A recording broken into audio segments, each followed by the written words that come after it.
Je suis déjà dans une démarche zéro déchet, donc le zéro gâchis m'intéressait. Ce que j'ai mis en place principalement, c'est ma liste de courses. Parce que la liste de courses, je l'avais souvent dans la tête. J'en faisais une et j'oubliais sur la table. Donc le but du jeu, c'était vraiment de m'organiser pour la liste de courses et ne pas acheter des choses qui m'étaient inutiles.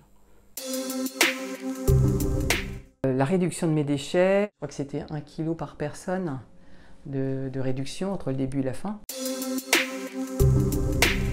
En faisant juste une liste de courses, je n'achète que ce dont j'ai besoin et je ne me laisse pas moins tenter par autre chose.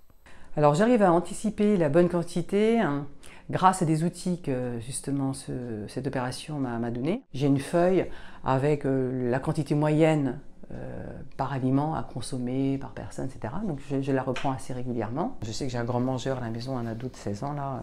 Quand je fais des pâtes, faut que lui il a une double dose par rapport aux autres. Donc voilà, bon après il y a des habitudes qui se créent. J'essaie de prêcher la bonne parole, sauf qu'autour de moi, ce n'est pas forcément évident, parce que certains ont l'impression de ne pas gâcher, et en fait, ils gâchent, comme moi, je me suis aperçue également au début que je gâchais énormément. La bonne parole, entre guillemets, donc, ça passe par mes enfants, donc j'essaie de leur inculquer les bons gestes. Ils ont participé à l'opération, hein. Ils ont été assez sensibilisés, hein, parce qu'au début il y avait quelques déchets de leur part et progressivement il n'y en a plus du tout.